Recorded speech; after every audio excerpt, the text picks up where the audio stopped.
What up, Bulls Nation? Peck here. We got a live CHGO Bulls postgame for y'all coming up right around the corner. Bulls get the win, 109-95 over the Charlotte Hornets. Not the prettiest game, not the most efficient shooting night, but we saw Taj Gibson at the end. We're going to break it down coming up next.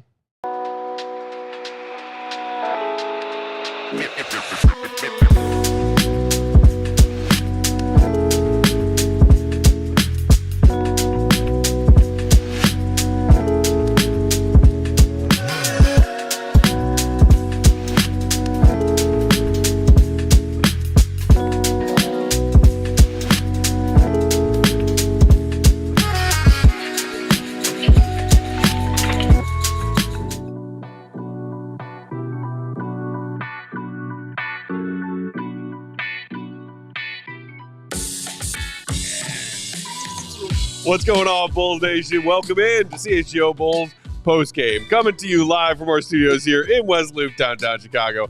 I'm Peck, Bulls_Peck. That is Big Dave. Bam! Bam! BAWL Sports. Four-time champ. Uncle Will Perdue. Will_Perdue 32. And sitting in for Katie tonight, the other queen of the controls, the one and only Sarah Bear. What up, Sarah? Hello. You see it, Sarah. It's coming. Hit me with it. Bulls win. Drop the bomb. Bulls win. Give me another one. Bulls win. Slap him in the face. Bulls win. Do it because Will said Bulls buzzing. Bulls win. And one more for yourself. Bulls win. Oh, that's how. And one more for Peck and Giddey. Bulls win. Yes. Yes, of course. Of course you can lump me into that category of people. That sounds great. Those are words. Thanks for joining us, Bulls Nation. If you're hanging out with us on YouTube, go ahead and hit that like button. Make sure you're also subscribed. We'll hear from our guy, Will the Goat Gottlieb, later on tonight's show. We'll find out who the Goon of the Night was, and plenty of candidates on that was technically an NBA game. It happened. But can we just start with the heartwarming moment at the end? Yes. The crowd was sparse at the Madhouse tonight. Nice word. The crowd was sparse and... Hey. What? Nice job by Shanowski. Yes. Wonderful job. Amazing job. Shanowski always kills it filling in for Adam. Yes, Especially this is a golden opportunity for many of those that don't get to go to a Bulls game, but come tonight. Remember when I pointed that out to you? You did. I pointed that out to you directly, and I said, this man is a professional. You know, I'm jealous of Will Perdue in a lot of ways, you guys, obviously. But one of the reasons recently that I'm jealous of Will is that you get to do those Windy City Bulls calls with Shanowski sometimes. That is correct. And we love and miss Mark Shanowski all the time. All the time. Dude's a legend. We've met so many people, but the one we still freak out about is the fact we know Mark Shanowski. We still Anytime we get the chance to run into him, Big Dave turns to me and goes, I know Mark Shanowski. Mark Shanowski, bro. Mark Shanowski. But yes, a heartwarming moment there at the end. The UC crowd, sparse as it was, I think the most excited they got all night was a "We Want Taj" chant that broke out. Yep. Not counting the Duncan race, of course. Yes. That was nice. And the Hornets, they obliged the Bulls crowd. They sent Taj in there to get a little honorary, moment. Tip of the cap, Miss Corningstone. When you're talking about Bulls basketball of the modern era, post-dynasty, and which players have meant the most to this fan base, I don't know if you can name. You definitely can't name 10 players. No. You might not be able to name 5 who meant more to Bulls fans than Taj Gibson. No, you're right. It's about 5. Taj, because he embodied everything, especially for that team at that time of what they really wanted to be. We knew Derrick Rose was the star. We knew Joakim Noah was that leader that they needed, but you needed the dirty work guy. And Chicago loves a dirty work guy. And hard hat lunch pail, as Stacey always says. So he doesn't have to score all the points and get all the rebounds. Right. But he embodies exactly what the team is about and what they're trying to do every time it's on the floor. And that's tough, hard-nosed, defending, buckets inside. Like, I still remember when he got drafted. I was at your boy Fred's house when he got drafted. What up, Fred? And I'm watching his tape, and every highlight was him in the post scoring. And I was like, oh, I love this dude. I was like, I never heard, but I love this cat. All he gonna do is get in the post. I didn't know about the ups that he had, the dunks that he had, but he was amazing. And Matt, you happened to be there that night. I was that there. Special dunk went down. Game 1, Conference Finals 2011. Spilled beer all over the poor lady in front of me. Oh no! Twice. Where were you when? It was Taj's fault both times because he got me hyped up out of my seat for those dunks. He was at the Miami Heat Bulls game 1. when Taj Gibson got the dunks. Oh, yeah. Yeah, he was in the house. Were you in the house for that, Will? No. No? Okay. You in the house for game 2? Was Sarah in the house? Was Sarah born yet? Was Sarah alive? Yeah, was Sarah alive? 2011? I was born in No. I was born in 2000. So, yeah, she was kicking. I was kicking. She was kicking. Yeah, she was kicking. Yeah, people in the comments loving it. Mr. Fancy Pants saying 1 for Taj. Mike Hines saying Taj Goon of the night, getting the crowd the most hyped of the game. Niles Reed, Taj for Goon of the night. I do not care. Paul saying it was beautiful. Lars, love Taj. Paul, no better than Taj. I mean, that is the effect that you hear everywhere when it comes to Taj Gibson, what he has meant to this fan base. Yeah. Clearly doing something as silly as like this was an ugly game between two losing teams tonight. Yeah. And the fact that Taj, veteran and respected as he is, was willing to go out there in mop-up minutes of a bad game to be like, okay, the Bulls fans want this. All right, I'll check in. Yeah. Coach, is it cool? All right, I'll check in. Yeah. It's little things that certain players do that have that impact on fans. Another example is when Taj was traded away from the Bulls in that trade with the Thunder. Okay. Shout out Doug McDermott. Hey, shout out Cam Payne. Legends. Learned about that trade after he had left practice and then went back to go do a radio interview. I believe he did it with ESPN 1000, but like he took the time out of his day after learning that he had been traded away to go essentially do one last interview and say goodbye to Bulls fans on Sports Talk Radio Waves here in Chicago when he did not have to. He did not. And it's nice to know that some players feel that same level of connection to the fans as the fans do to the player, you know? Yeah, it means stuff to those guys, man. And he has always been that guy who it seemed like he plays, with his heart on his sleeve. Like, he was tough and quiet, but you can see the emotion and what these things kind of mean to him when he's out there on the floor. And those are things that kept him in the league. Just being a good teammate keeps him in the league because he's obviously not going to be out there, for minutes. You know what I'm saying? All the time. So stuff is keeping him in the league and continuing to keep him having a check. I think I told you he's 22 games away from having 1,000 games in his NBA career. Incredible.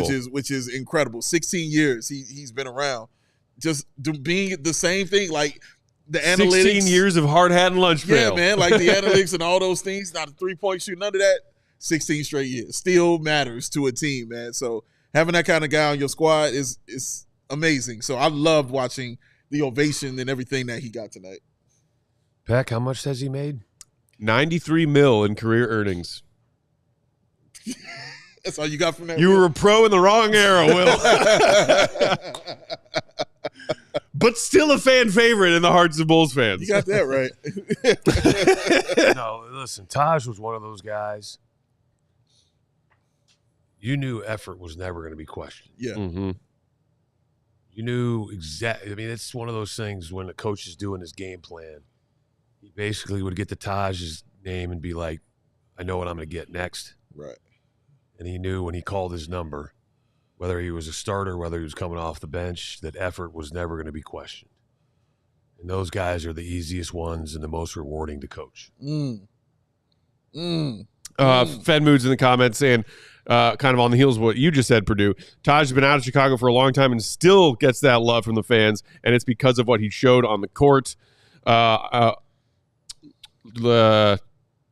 Also saying, I hope that the Taj tribute by the fans gives Bulls players a wake-up call of what a Chicago player is. Yeah, wonderful to see. And we also learned tonight, I think it was Casey Johnson mentioned it on the broadcast, that he chatted with Taj at some point and confirmed that the Hornets are in Detroit on January 3rd. Yes.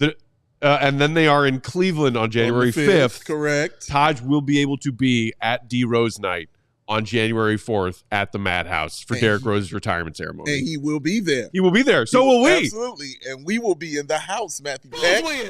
be in the house. You better know it. Sweet takeover, y'all. Come through January 4th. I'm telling you, the guest list is just going to get bigger and bigger because everybody wants to be there for this night. Not only the teams that are going to be playing, but I'm talking about his ex-players. We're talking about people from Chicago, talking people from around the world will be there at the UC to celebrate Derrick Rose, and you can too with this sweet takeover with the Bulls. All you can eat, all you can drink. You get you a cool swag bag, get you that fresh D Rose hoodie, and some special merch that you will get in there as well. That dessert card on deck, Will Perdue will be in the house. And if you're a diehard, you can save yourself $100 just by becoming a diehard. If you're a diehard, you will save money. That's what got our guy Briscoe to come. When he found that out, he said immediately he was on it. Yep. He saved his money, and he will be in the house with us, y'all. So come on the through. way. Yes, all the way. He's not from here.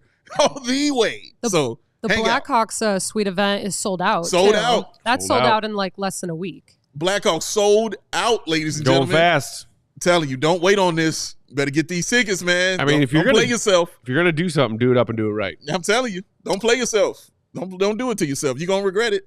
Come hang out, y'all. So awesome that it works out scheduling wise for Taj to be. Yes. As far as Derrick Rose's teammates from the Bulls days of past who are still active in the NBA, it's a pretty short list. Oh, very short. Like very short, man. Anybody else outside of Taj from those old Bulls teams who's still playing? Dude, Taj might. Jimmy Butler. Right. Okay. Jimmy Butler. Good call. Jimmy's in there. Julie in the comments saying, "Hi, I cried when Taj went in." Yeah, I think a lot of us got a little misty-eyed. Who's cutting onions? I get misty. Also, shout out to Say My Name, who said, "First time watching a hospital bed made me feel better Peck. immediately. Go Bulls. Love to see Taj." Taj Gibson will give you all the love and strength and positivity you ever need. Hey, man, I hope you feel better. my friend, for sure. Be well. Absolutely. Wait, you wanted to say something, Will? Oh, no, he said, say my name. I said Matt Peck. Good God. I missed it. Oh, my goodness. Do you know who that song is by, Sarah? Say My Name? I know that song, but I don't know who it's by. Oh, here's a hint. You love her. You love her. Oh, it's Beyonce. Yeah. What's her group? Oh, shit. Whoa! Hey! We got Sarah dropping S-bombs. What's going on? I can't remember. We talked about this like a month ago. Destiny's. Not adult, but Child. Very good. Uncle Will knows. Destiny's Come on. Child. Destiny's Child. You could have had a gun to my God. head. I wouldn't have known that. How can you be a proclaimed Beyonce fan and not know Destiny's Child? Because that is the birth of the career. I don't. Don't let her get into Beyonce, how she feel about Beyonce. That's a tavern style. Yes, it is. Oh, my God. Yeah. We'll go 15 minutes. She's just raging. Obviously. You would be proud. Let's go off course here. I love going off course. What course? Right, yeah. What did you watch that game? We just talked Destiny's Child. What course is there? Off course. So Paul asks, is Sonogo better than Felicio? Absolutely. There's no question. Damn, Will from man. Will Perdue from half court. Wow. So you feel he's better than Felicio? Okay. There's no comparison. It's not a hard test. Honestly, I mean, is fill in the blank player better than rotten cat carcass? Like, wow, dude, where do you come up with these adjectives? It's and synonyms? full of rage, dude, Will. Dude, that's 6th day in a row of doing bull shows. Only 2 of which featured games, and that was one of them. Yeah, but now you mentioned that game. Man. Yeah. I would take 82 of those in a season because what did you do? You won a game you're supposed to win. Sure.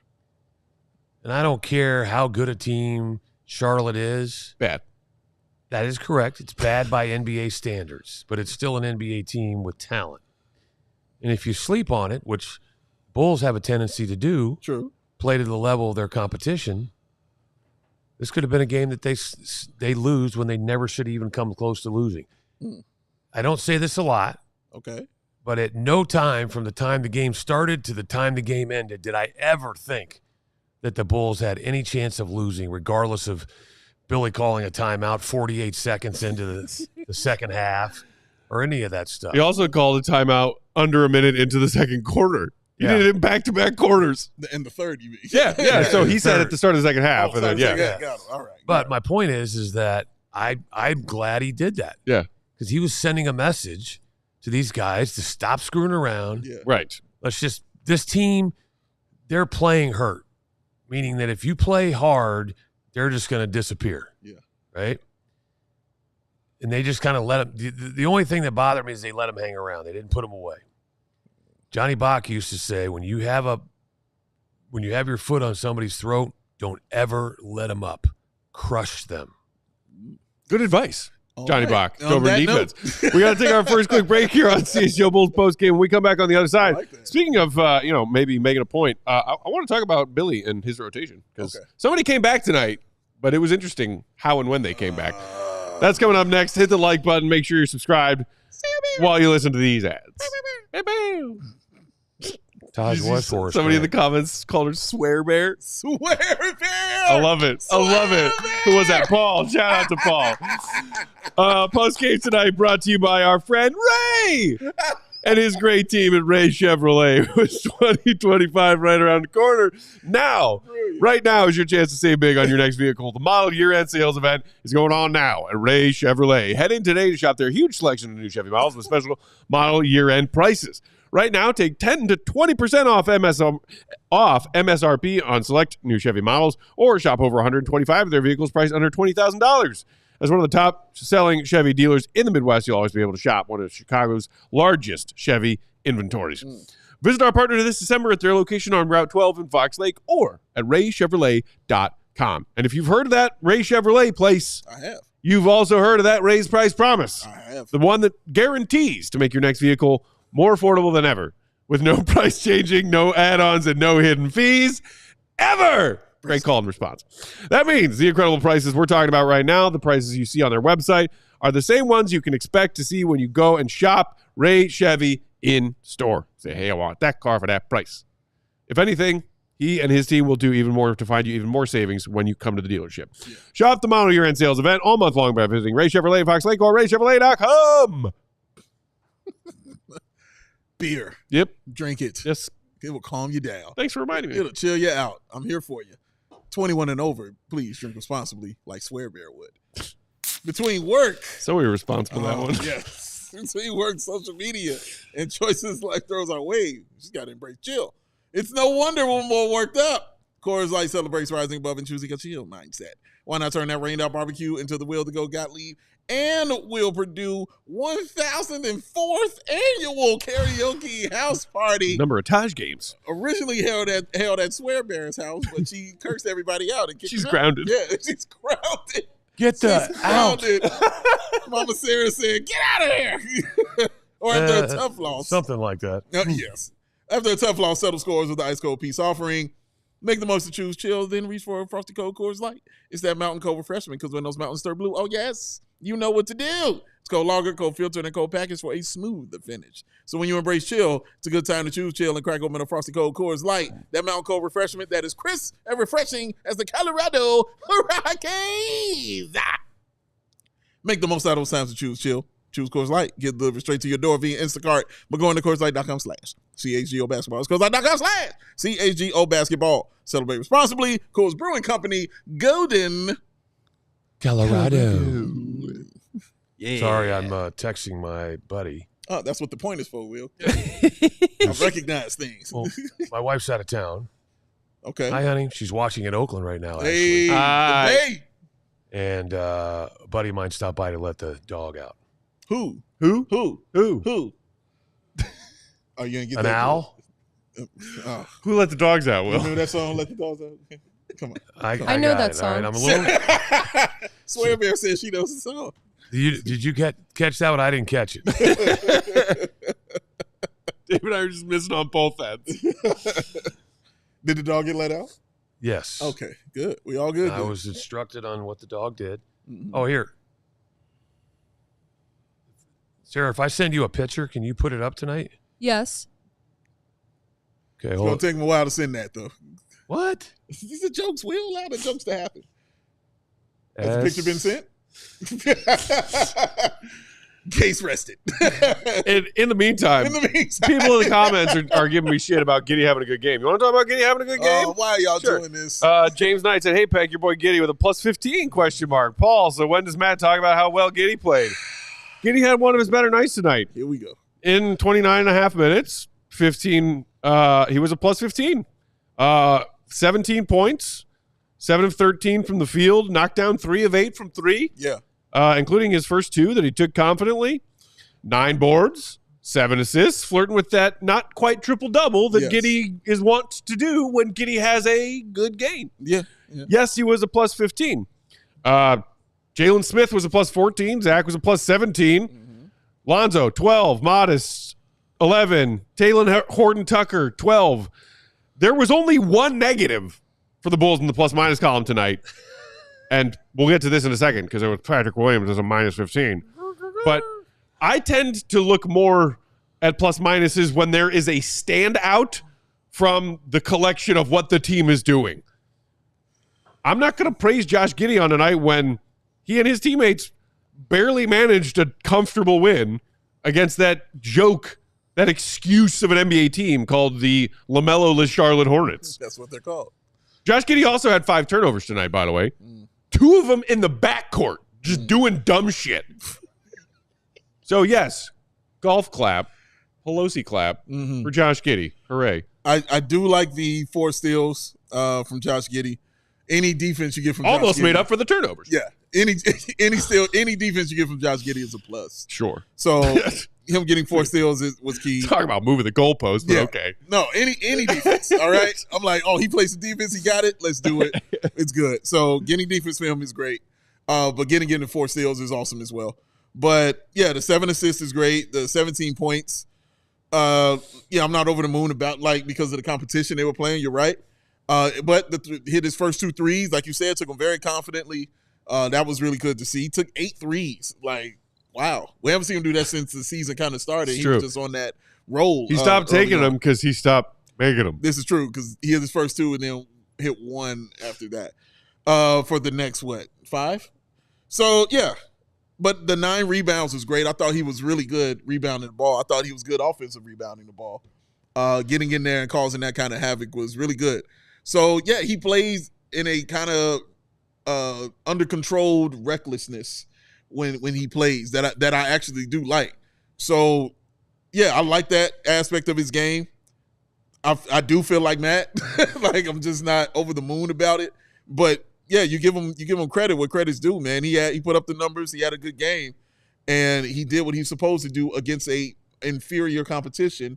You take them to the woodshed. You get your numbers up. You play better. This is exactly what you're supposed to do against a team like this. Because if he struggled against this kind of team, oh my God, it would have been an issue. So yeah, good game for Josh Giddey though. What do you think, Will? The hardest games to play in are games like this when you're playing an inferior opponent that you're supposed to beat. Because it's. I know people are going to say that shouldn't be the case, but through an 82-game season, even though they had the week off, they've had 3 days of practice. By watching this game tonight, would you have ever thought the Bulls just came off 3 days of practice? No. Did they look sharp? No. Did they look focused? No. Which is odd. Yes. But just to my point about how important the mental aspect of this game is, regardless if you're playing the Lakers, the Bucks, the Celtics, the lowly Hornets, the Wizards. It's not just show up and win. Okay, you have to be locked in mentally as well. And I think that's a lot of the disappointment we saw with Billy calling those particular timeouts. Sure. Was it necessary? Probably not. But in the bigger picture of things, absolutely. Okay. So the one person I thought, and I don't want to say the one, but by his actions alone, I thought Giddey played hard. Yeah, I want to give him credit for that. I thought in the third quarter in particular, he was very active, including defensively. So, listen, like I said, under control recklessness. It was great. Go ahead. He understands that he needs to work on his defensive game. And I think he's making an effort to do it. Okay? And some nights when he's playing against, a superior offensive player, no matter how hard he tries, he's just not going to look good. Yeah. Okay? But the interesting thing is, remember what have we really not touched on this year because he's playing so well offensively. Zach? Who you? Vooch's defense. Yeah. All right. So as Giddey continue, I mean, Giddey's what, 21, 20? Something like that. 23, I think. He's got a long way to go. Sure. Okay, and I think he's going to get much better. So, sorry, correct that. He just turned 22 okay, 2 months ago. But I think Happy birthday, sir. if it wasn't for who he was traded for and that guy's specific strengths, we probably wouldn't be laboring on this game after game after game after game. Okay?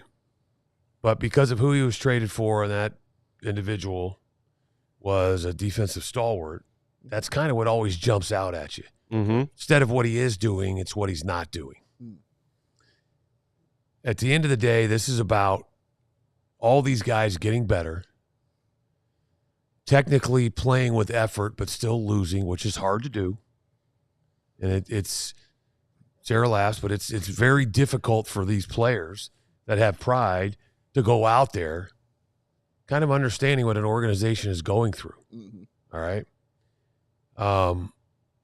So we need to give credit when credit's due, and I think a guy plays well regardless of who the talent is. Yeah. Okay? Agreed. Now what we need to see is as long as the effort's there, you're always going to credit a guy for the effort, regardless of the results. Okay? Mm-hmm. Somebody earlier said Taj Gibson was compared to Horace Grant. I think him and Horace mirrored their careers. Outside of Taj was never an all-star. Taj was right? never an all-star, no. Didn't quite get there. You talk about the same type of games, the impacts, where they scored from, lunch pail, the whole thing. Yeah. Blue collar, you name it. Horace was cold, bro. But that was the thing. You never questioned Taj's effort. So if he had a bad night defensively, you're like, well, he had a bad night. Yeah. Right now, because of Giddey's situation, we're gonna talk about the struggles on defense. I think he eventually will get better. How much better? It's hard to say. Yeah. But if he does better offensively, takes care of the ball better, we won't talk about that in this team wins. That'll be an afterthought, quite honestly. I think you make a very good point, Will. I think also why you might harp on it as well is knowing what he might garner, what as far as his contract is concerned after this season is over. So you're watching it from also the point of view of $25-30 million when you're watching him on the floor. Are you paying him that? Look at this guy. Is he that 25 or 30 million guy on the floor? So you're looking at it through that lens as well. And and then you just watch how he plays, and then the mistakes he makes also sometimes are very glaring. And when he does play well, it's usually we're watching it against a team like the Charlotte Hornets. So I can't go super crazy, but it's like, you did play well. You put the numbers up. You did what you're supposed to do against a bum-ass team. You got the numbers, and you almost got your triple-double, and you scored the goal. And I said this about him previously, like, for a guy, I'm always impressed by a dude who can't shoot, who gets you 17 points. I'm always impressed. One reason why I loved Rajon Rondo so much. But, 7 of 13 from the field is great. 3 of 8 from 3 is great. But the 5 turnovers, as Matt pointed out, you look at and you see. But I like the 4 steals as well. And doing it in 30 minutes is good too. But we got to see it more consistently and longer way to go, because we have seen him put up this game, and then it's 9 points, 4 rebounds, 4 assists.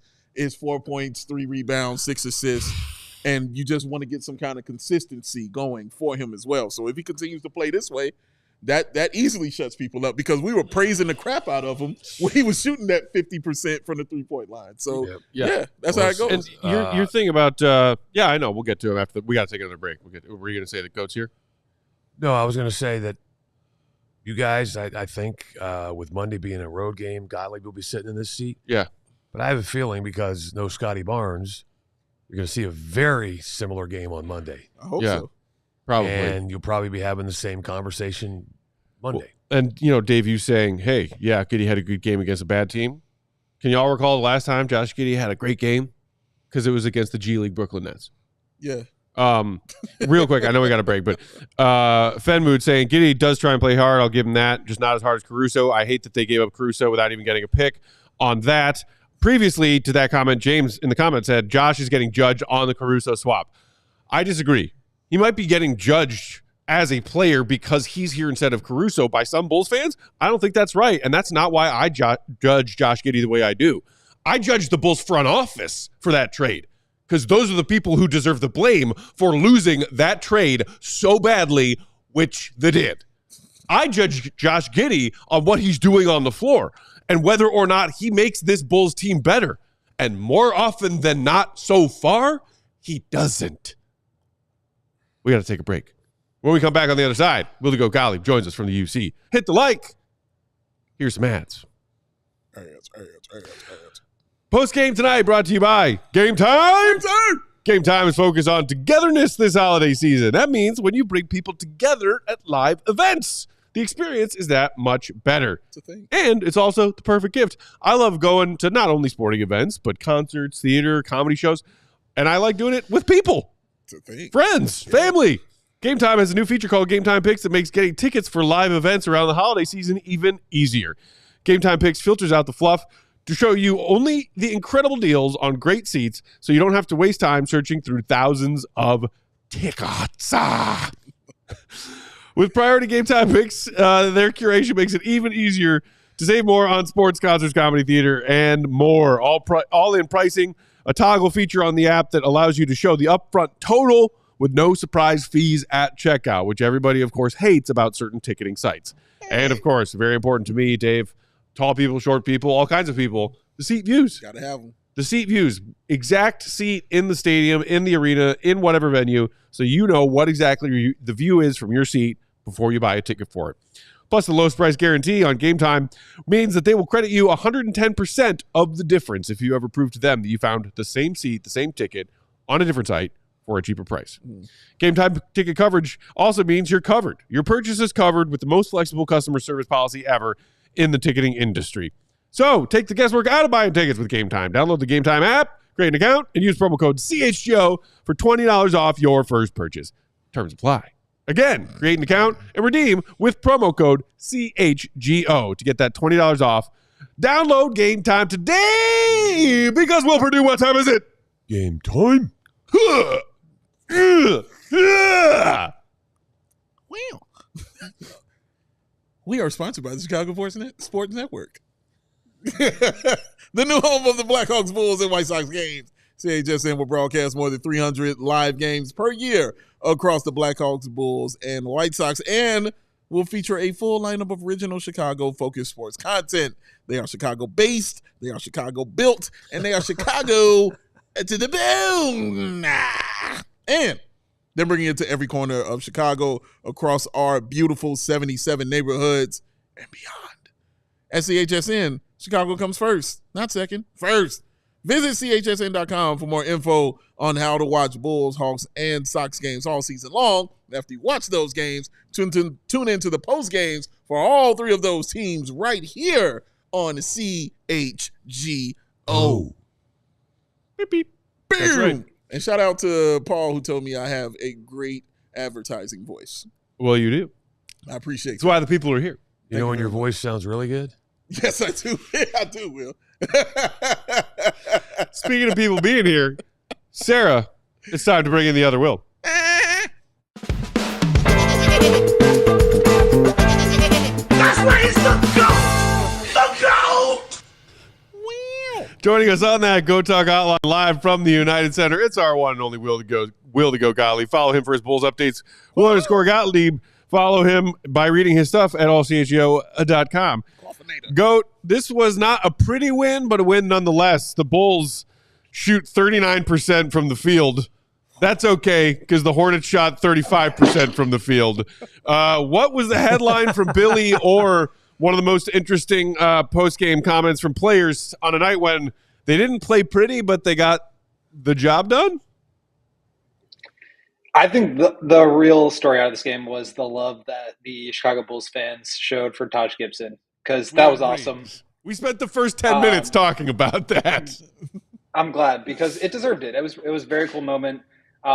you could kind of hear fans starting to like cheer, we want Taj a little bit and then a little bit louder. And then the last, minute and a half, 2 minutes, there was a stoppage of play, and Charles Lee kind of looked down the bench at Taj, and he just like asked him, like, "You want to come in?" And Taj just stood up and ripped off the pants and jumped into the game, and just a really cool moment. And then we were able to talk with him, Taj, after the game, and he was really kind of choked up and emotional about what that love and sport meant to him, and just how important of a time it was in his life playing for this city, and what that represented, and how special he felt like that team was, even though they were just so much in the grind. He was making jokes about Tibbs.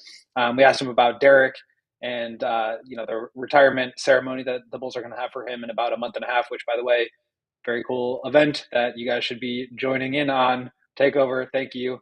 And he was just like, yeah, he deserves a statue. Like, absolutely, his number should be retired. It's going to be crazy. Like, the love that they just showed me for a regular season game in December, like, imagine what it's going to be like for Derrick Rose in January for that game, when obviously the Knicks will be in town, Tibbs will be there. I'm sure Joakim Noah, an ambassador of the team, will be around, and some other old friends will be back. So that was a really cool moment. And it's just crazy to think that Taj Gibson is still playing in the NBA. And, like, he was starting earlier this season. Like, just incredible. I mean, I think he was drafted in 2007. I was like 15 and didn't even have my driver's license yet. Like, that's crazy. And just incredible career that he's had. And very cool also to hear from somebody who is so kind of aware of the blessing that he's had in his life, and how much he appreciates that. I think that can be a rare thing, like, understanding those moments and what they mean to you in real time. I think that was very cool to see. 16 years and 22 games away from 1,000 for our guy, Taj Gibson. 2009 draft, but you were far off. 2009, okay, so. It's amazing. You were still just a wee lad. Wee lad, with the wee cough just coming into form. Will people in the comments were getting on Matt Peck earlier for Josh Giddey and the game that he had. He played well numbers wise. If you look at it, 17, 9, and 7 with 4 steals, plus 15 as well. 3 of 8 from the 3-point line. Hit 2 of those threes early on in that first quarter. I kind of describe his game as like controlled recklessness when he plays. How do you see Josh Giddey like tonight when he was on the floor, and were you at all impressed with what he was able to do? Yeah, I think he played a relatively nice game. I mean, they were leaving him totally alone beyond the arc, and he was making some of his shots. I don't know what he finished, but he made a couple at the start there. I think he's maybe 3 of 7 on threes, 3 of 8. So, yeah, I mean, they're giving him those shots. Like, he's not going to be a high percentage shooter, but he does need to take those, or he needs to cut hard when he's left alone, which he also does at times. So I thought this was a good game for him. I think he, this also just is not a game that I'm like placing more, value on, or taking more of an evaluation away from it, because it was like a game against a Charlotte Hornets team that was, not playing hard tonight, that didn't have their best player.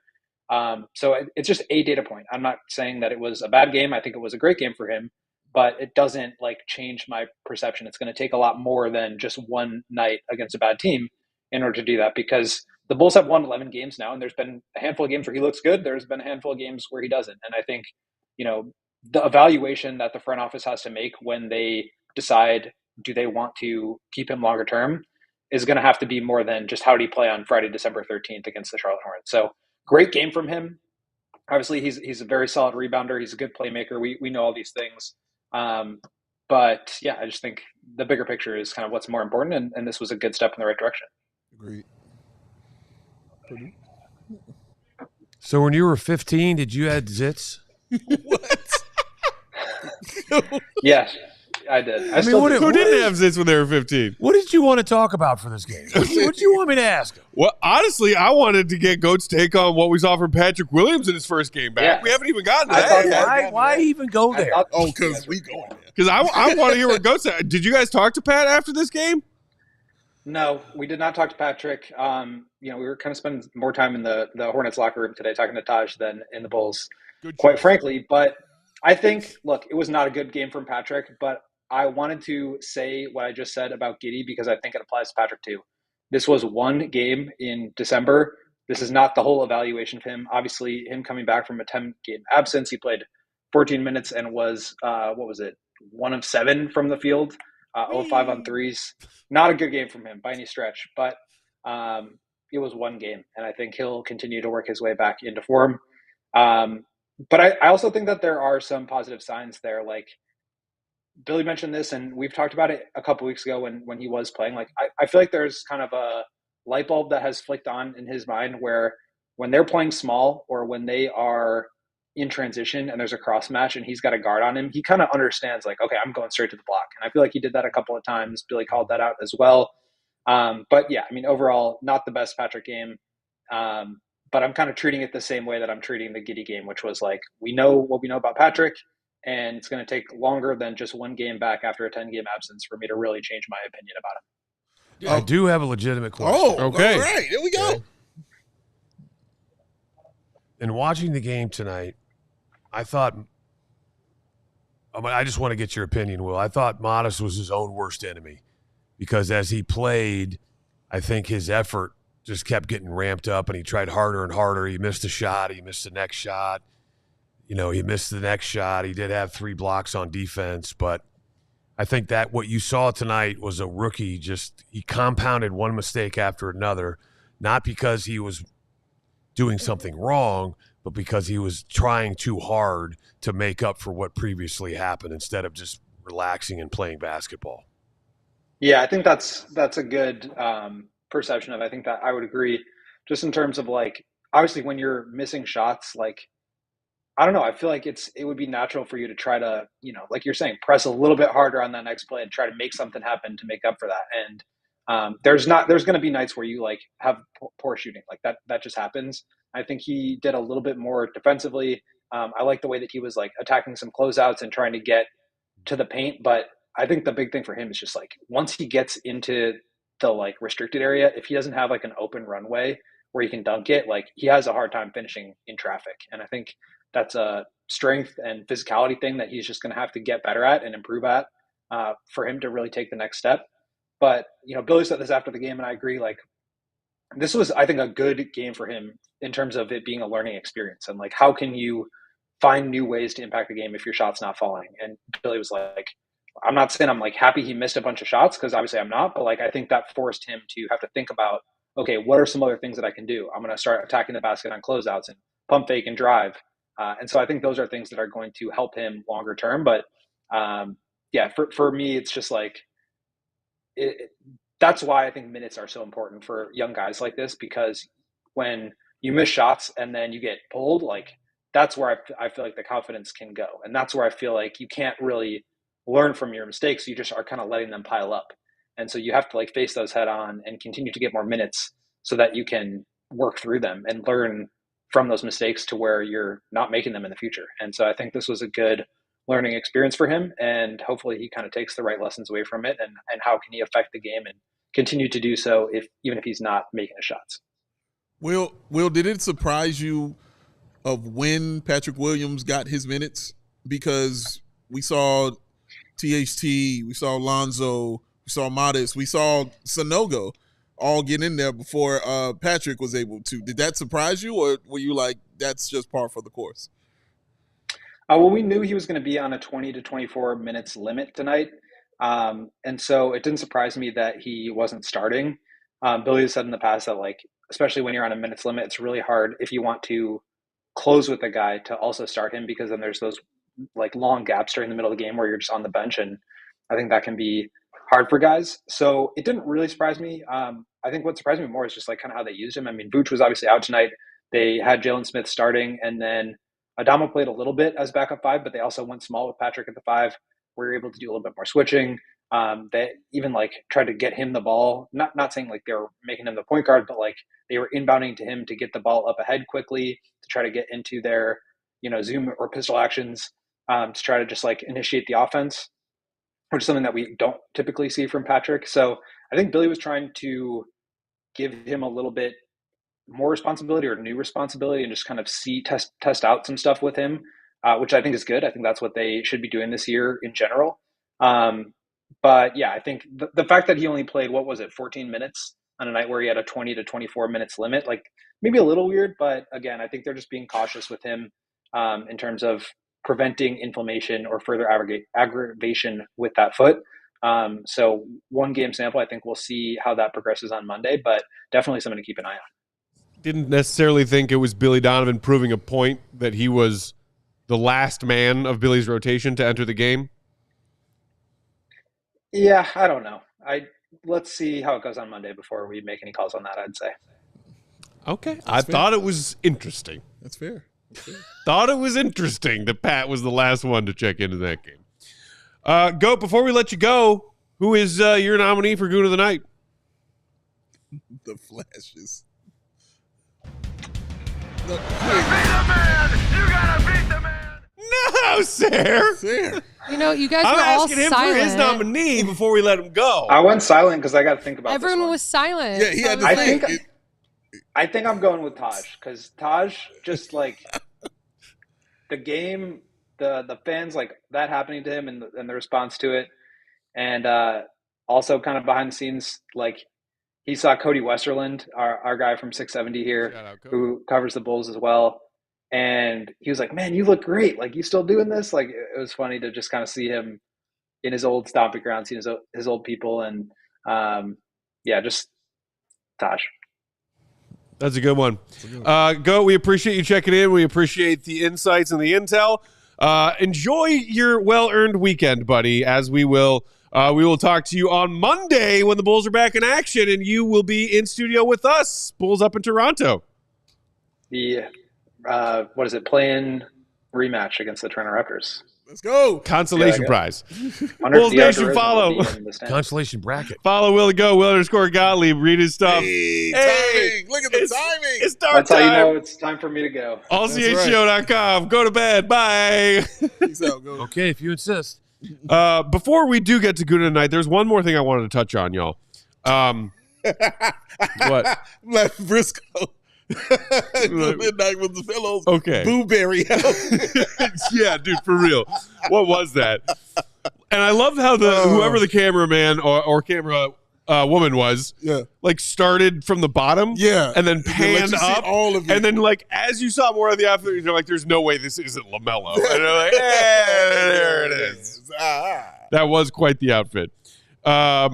You're right, Paul Sarah's a nominee as well. Paul nominating Swear Bear. For Yes, he's a nominee, no doubt. No doubt about it. But just to have another thought on tonight's game, which was one of the grossest NBA games I've ever watched, let's talk about Lonzo for a second. That's what I wanted to get into next. Yes. Let's talk about Lonzo Ball having another game where he looks healthy and he looks good. Yes. He plays nearly 20 minutes in this game, only took 5 shots, 2 of 5, 1 of 4 from downtown for 12 points, but 7 boards, 4 assists, a steal, a block. Lonzo doing Lonzo things. Yes. He was also, by the way, a perfect 5 of 5 at the free throw line. And the outlet passes. My God. Bulls fans, if you were around in the first half of that 21-22 season, wasn't that fun? It's like you forgot how much of the Bulls offense that was very much ISO, very much DeMar, very much Zach, very much half court, slow. When it did pick up in pace, 9 times out of 10, it's because Lonzo Ball had something to do with it. Without a doubt. In transition and in fast break. Every other time I looked up from my phone to watch this trash basketball game, Lonzo was making a brilliant outlet pass. Yes. What he does on defense. Yes. Covering multiple position, help defense, weak side defense, traps, recoveries. I mean, he's proving he's healthy, and he's proving that he's still the same player that he was. That part. 29 NBA teams. Teams go into the playoffs. He's on an expiring contract. Take a look at me now. Do you have AK's number? Yeah. Because there was a Clutch Points article that came out earlier today. I think it was Brett Siegel with a lot of stuff on. People are calling the Bulls about Vooch. Yeah. Maybe some people are calling about Zach, but people are calling about Vooch. Yeah. And apparently every NBA team out there wants Ayo Dosunmu, and why wouldn't they? Why wouldn't that production on that contract? Yeah. There was no mention of Lonzo that I saw. It was not. If I were a playoff-bound team that had a hole in my backcourt right now, my God, give me Lonzo Ball yesterday. Dude, watching that, I tell you what really stood out to me, because you're right. When you watch Lonzo now, you don't look at how he really plays. For me, I look at how he reacts. So what I mean by that is when the shot misses, what's he doing? Is he going to get in the rebound or is he ducking the physicality? Well, he walked out with 7 rebounds. He letting you know I'm in there. He also had a block. His defense, Matt, his help defense was awesome as well. And that block that he got was off of some help defense that he was playing against the centers that he was doing. So the physicality is there. When he shot his 3-point shot and he got fouled, the guy landed in his space. And so he went down, and my first thought was, oh no, can he get up? Nothing. Got up and drained all 3 of those free throw shots. All of those things is where I was like, yes. And you're right. When you saw the passes, Matt, and the half-court passes, the alley-oop to Zach was amazing. Pretty. The one he almost threw to Modest was out of control. He threw one pass down the floor. And I looked up, I said, who the hell threw that pass? And Matt was like, that was Lonzo Ball. Oh, man. He just reminded you how good he is at this. So that's what excites me more is he can take a licking and keep on ticking, as they were saying about the clock back in the day. It's old school commercials there. But, yeah, man, like that's what excites me more, Will, is the fact of the physicality that he is now involved in when he's out there on the floor. Because I think when that is happening, it opens up his game, and he's really not thinking anymore. Because when you're getting that physical, you're not thinking about the injury. You're not thinking about your wrist. You're not thinking about your knee. You're just thinking about the next play. You're out there to play the game. And so seeing him do that game after game after game is just really what excites me and should excite 29 other NBA teams around the league. No, I agree with you. It's the calmness of which he plays with. Yeah. But also the aggression now, to me, says that he's checked that box of, and especially like you talked about when the guy landed in his space and he came down on him, it wasn't like he got up and hesitated. He bounced right back up and went and knocked down the free throws. I think mentally now he's past that. What they're trying to determine with him now is what is his magical minutes number. And it's probably 20 to 25 a game, with 25 being the max. I was sitting here trying to go through teams in my head of, who needs, like, the Lakers could use them. Oh, yes. Honestly, I mean, a couple of young playoff-bound teams near the top of the West that could use a vet like that with some IQ. What about the Dallas Mavericks? Dallas. I was thinking Houston. Wouldn't hurt at all. Wouldn't hurt at all having a guy like that.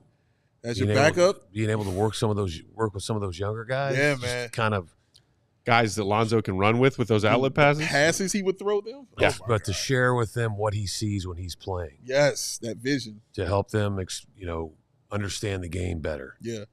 No, he would definitely improve that team. I mean, think how much better he'd make the Bucks. Yeah, he would. I don't want him going in the division.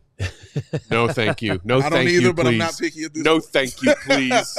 Not picky at this point. My heart still aches anytime I see Bobby Portis ball out in a Bucks jersey. They sent him to Washington. He ended up there. But I hear you. Yeah. I hear your point. I'm past that. Like we gotta make these moves, bro. We gotta make these moves. Well, here's the thing. I think this is just being Mr. Obvious, but I think we're all in agreement that he's not coming back next year. No. Somebody in the comments just said, we need to keep Lonzo. Yeah. And I think there are still some Bulls fans who now, seeing that they believe that he's made this recovery from this crazy surgery and he's out there playing, think hey, a vet like that with a high basketball IQ might be a good thing to have around a young team if the Bulls do manage to find trades for some of their other vets and steer even more aggressively into this youth movement that they've partially started. It's good to have one grown up in the building, right? It's good. It's good. I see that side of the argument for keeping him around. I think at this point it's just sort of yo. Yeah, but he'd have to take a massive pay cut. Right. Yeah. And that's the one thing that happens to every single player once they've had an injury to that magnitude. They want to make sure they can get every possible dime before they walk away from the game. Yes. And it shortens your mental about who you want to play for. Yep. Because then you're like, oh, I don't know how much longer I have. We're trying to win. You know, having a guy like him, he falls for me into the luxury department. Who was that? And they don't have room for luxuries right now. Yeah. You know what I'm saying? Connor makes a good point. What about if he's with the second unit in Denver? Oh, Denver. Man, Yes. that Denver team could certainly use his They help. could definitely use him, man, for sure. Without a doubt. So, all right. Ball for life. Shy Bulls in the comments says 6th man of the year on a minutes restriction. So is that dude? It's wild. Like you know, I don't know who's leading that award out of the gate this season. Yeah, but like the Bulls are better when Lonzo's on the floor by a lot. Yeah, man. He's playing maybe 20 minutes a night, and it's like, yeah, you should get some 6-man votes probably. You know who would? I just thought of this. That what team could really use him? That's starting to get healthy. Would be Philly. Ooh, yeah. They could use who him. I believe took another L tonight in a game that Embiid left. Got hit in the head under the basket on some play. Man. Didn't come back. Damn. That team is just in shambles. Tough. Shout out to Chase and Ashland who popped in towards the end to say, hey, just came in to say what's up to y'all. Chase what's up and to you? Okay. Perfect timing. It's time, y'all. Because, Sarah? Wait, hold on, Sarah. If you want good tonight, you hit that like. That's right. You hit them likes, and you do it for Swear Bear, or she will swear at you. Hit him, Sarah. To be the man, you gotta beat the man now. I'm the man. Woo! Yeah, I'll let you let me wear your ring. Would you like to hold the Goon tonight belt? I'm good, man. It's all about you. It's all right. Empire Today presenting Goon of the Night. 580-2300. Swear Bear. Empire Oh, Today. there we go. Today. Katie Dubby. Look at the joy on her face Katie when she sings. Dubby. Look at the joy and the happiness on Swear Bear when that happens. It just makes me happy. Made Just her awesome. night, baby. I'm telling you, it's awesome. It's just so effing great. It is. It is It figures I'm the one that'll get us in trouble for swearing. It's all right. Well, okay. Well, then I'll go to Matt Peck first. Peck, sir, who is your Goon of the Night, if you please? Taj Gibson. Taj Gibson. Taji Wu. That's it. That's all he's got. Will Perdue. Oh, I'm gonna surprise the hell out of you. Let's go. I'm going with Jaylen Smith. Woo! Let's go, Will Perdue. That young man Tell us had why. how many blocks tonight? 5. 11 points, 11 rebounds, 5 blocks. Love that. I like that. That's he quietly had a very strong impact, positive impact on that game. Yeah, he did. He did, man. Sarah Bear, your Goon of the Night. Well, my Goon of the Night is, I'm 2 for 2 on this now, is going to be Will Perdue. Oh. Because not only does he have a really cute dog. Oh, there it is. Because of this, Look I at now have Will Perdue's phone number. Oh, Which was a flex. flex. Yeah, But this is I a remember really when I cute got dog. Will Perdue's phone number, and I thought that I was a crazy really time. cool. Yeah. What's the dog's name? Birdie. Birdie. That dog is the Can you reason show that the Uncle Will picture? has a sore back right now, yeah? Yeah. Can you show that picture again? Lost his toy under the couch. Yeah. So is your Show the dog picture here? again? Is that what you want? Yeah. Can you put that up again, Sarah? So I mentioned my wife's in Oakland. Yeah. Yep. So we are nationwide, my friend. It's on your side. I talked to Matt Peck the other day. I told him a buddy of mine was in Seattle last week. We were on in a bar in Seattle, Nice. but we're currently on in Oakland, There you go. where my West Coast. wife is visiting her sister. Big gingerbread houses and a cookie bake-off. That's right. And I wanted to say hi to my nieces and nephews who are watching as well. Hudson, Ella, and Hayes. Even though I think Hayes probably isn't watching, he's doing something peculiar, but hopefully staying out of trouble. Dang. Just put him on blast. Does he All need a right. close-eyed babysitter? Of some kind? Just put him on super blast. All right. Well, I'm picturing like that bully kid from Toy Story who's like, mangling toys together in some like a dingy basement. Will Perdue. All right. Well, here it is. Shout out to the pup. Shout out Here's to the the bell. pup. Lars, there you go, baby. Here it is. Well, those are all wonderful nominees. Also, Swear Bear is definitely a nominee. So, But Goon of the night goes to the Chicago Bulls fans at the UC. Wow. This goes to you. Wow. This goes to you, and let me break down why. First of all, you showed up for that. So shout out to you for showing up for that game right there. Do they get credit for that? They get credit. No, they get credit. Okay. Shout out to you for that, for showing up for that. Also, shout out to for the participation because they were on one. When Patrick Williams shot that airball three, boos started ringing throughout the crowd immediately. They were not pleased. The Boo Birds were there. But the most goon thing you did was start chanting for Taj Gibson to get into the game. It was your chance is the reason why Taj Gibson ripped off the warm-ups and got into the game, and you all roared when he got in there, man. That was beautiful to see, and that happened because of you guys at the UC. So the fans at the UC, That is true. This is for you. You are goon of the night. Congratulations. I love that out of nowhere pick, Dave, because as is often the case, you were right. And how about though Taj going into the game? A lot of guys probably would have just waved it off. Yeah. But Nope. he went in for the sake of just allowing the fans to see him. Yes. Kimberly said, woohoo, I'm a goon. Were you at the game tonight, You at the Kimberly? game, If so, you credit to won. you. If you were chanting for Taj, I mean, yes. that All is right. like Bulls fans in the UC made that happen. Yeah, they they made did. that moment happen, Yes, and they it was did. a feel-good moment, and we need those. Yes. And it doesn't matter because our team is down or whatever else is going on in the world, and lots of it's not great, let's be honest. We need feel-good moments. Yeah. Wherever we are. And that was a feel-good moment, and Bulls fans made it happen out of thin air. Yep. So, Can we good call, Dave. Earned it. Can we ask Lars if he is currently in Sonoma County? Can you send us some Pinot Noir and a little I love a good bottle from Sonoma County. Yeah, send that on over. Send that on over, Lars. They got good vines over there in Sonoma. Yeah. That's Hey. what Perdue asking you. That's not us asking you. That's a four-time champion asking little you for some wine. Cabernet? What's average price point on a Will Perdue purchased bottle of wine? All right, so Ooh. I know that's an inappropriate question. I don't care. $8 million. it's Some of the money these NBA players are spending on wine these days, Pretty crazy. out of control. Shout out CJ McCullough. So my favorite line that I use all the time is I'll pay for it. bang for the buck. Okay. Everybody has a different palate. Sure. And there are certain wines probably in the 60 to 70 price point that are very good. Mm-hmm. But I can also promise you that when you go to Mariano's and they do buy 4 or more and get 15% off, It's a great deal. I'd use It's it not a myself. bad deal at all. you can find, and it's kind of like, kissing a lot of frogs, right?